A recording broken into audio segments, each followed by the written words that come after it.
point of time. We are discussing today about villages and towns. Name of the chapter is Vital Villages and Thriving Towns. We will divide this chapter majorly into three parts. First part will be discussing about the villages. Second part will be discussing about the sources from where we got this information about villages and towns, and then we will discuss about the thriving towns. Nowadays, we have taken the use of iron as granted. We don't much think about buying an iron tool or anything we need for our daily household purposes or any need. Iron is not that costly, so we are not giving that much value to iron compared to other metals. But you know, iron was the most important metal, we can say, that actually given a thrive to the development of mankind. After they started using iron, we have observed a significant change in their lifestyle, because iron tools, in compare with copper, iron was much hard. It was easy to use for agriculture, and as it was easy to use for agriculture, it actually given a huge production change in agricultural production in villages, and that only has given their best way to grow up new big towns. Let us start discussing about the villages.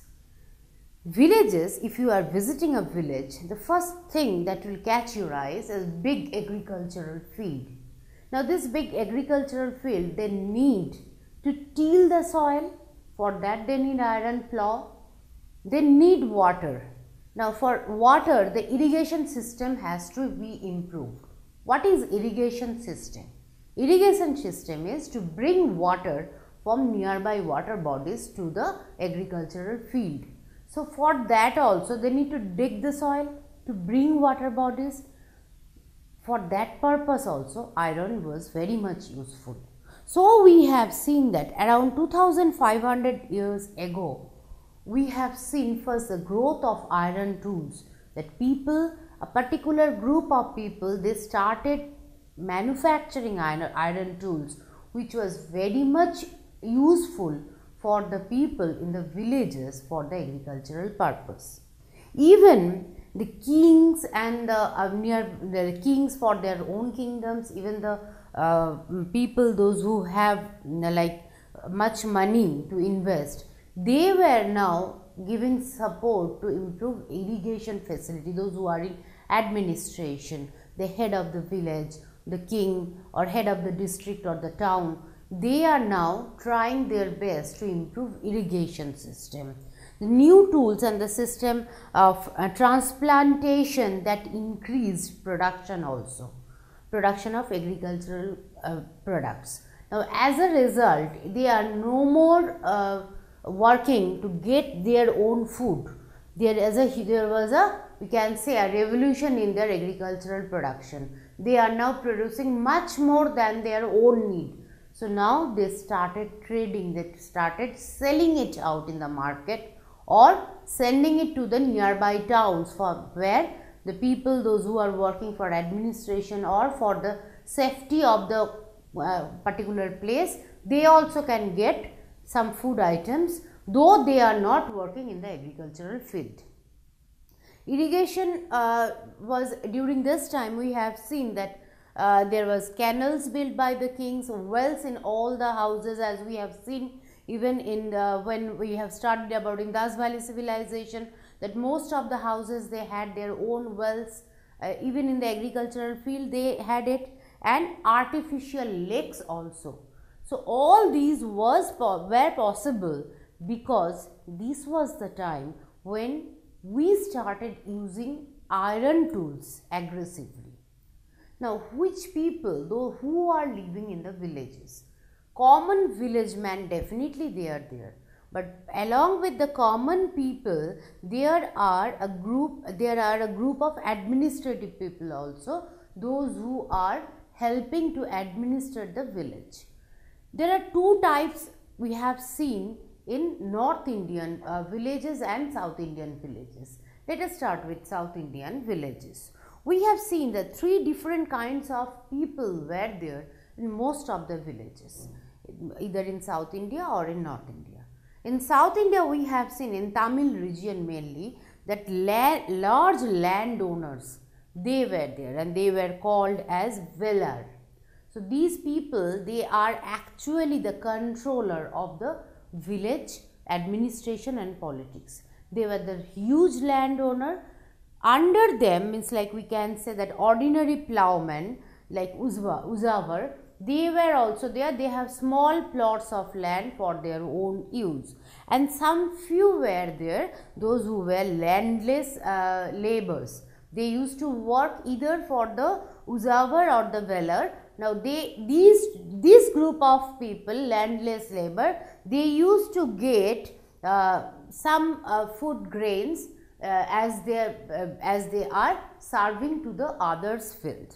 The same in the northern part of the country, we have seen that there is a gram bojaka or the headman. The headman has the complete power in its hand. He can control the village politics as well as village economy. Now these men usually this position like gram bojaka as the head of the village, this was a family tradition. Family, if the head of the family, someone who is the gram bojaka, naturally he is someone from his family, mostly the eldest son of the family, used to get the next position as gram bojaka. The major thing in this, that they generally, he had slaves, those who work for him. So he was naturally has a big land part in under his control. He used to appoint some few people or had some slave whom he buys, whom he already they were working for him, and they used to cultivate his agricultural land on behalf of him. And if there is any problem in the village, he was responsible for solving those problems. He was one side a judge to solve any case or any problem. In the other hand, he used to work as a policeman, that if any culprit is doing some mischief, he was the one who was responsible to catch hold of him and give punishment to him. Apart from gram bojaka, there are small landholders, as we have seen at South Indian side, South Indian villages also in the Tamil region. Like them in the North India also, they are the small landholder.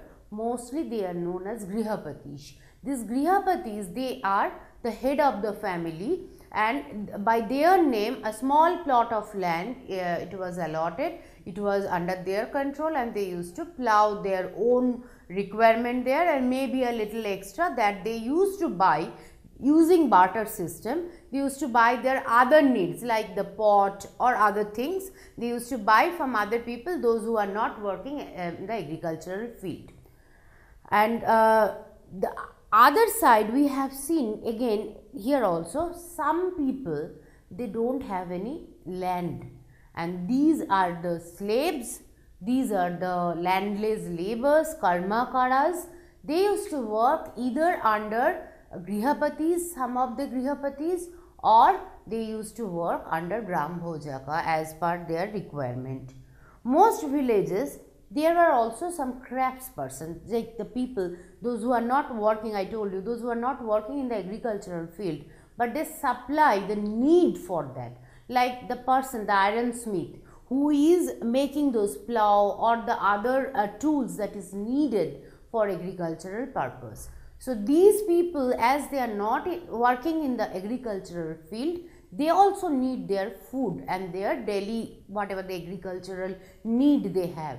So this is the time when barter system was in use. So people used to exchange their whatever the things they used to make, the tools they used to make, they used to exchange it by getting some food grains or whatever their daily need was. This is the time I told you that how we are able to say you It is not that people started writing everything so we know it. It is not that as we are getting now Google it and get it, we are getting like that way. It is they have some specific resources. For Tamil region, the most important resource is Sangam literature. What is Sangam? Sangam means assembly. They said there are 4 Sangams totally. Now, in these Sangams, some poets, the local poets, all the poets of that region, they assemble and they wrote down, they exchange their writing of the poems or whatever the literature they have written. Most of these poems, some of them were about praising the king and his kingdom and whatever the king has achieved, praising them. But most of the poems what we received in Sangam literature, they were about common people. How these people live, how was their lifestyle, how they do their agriculture, how they exchange their food using barter system. All these was written by the forms of poems. If you get any chance to read any of the Sangam literature, you will get it clearly that how people they started writing in forms of some of the poems.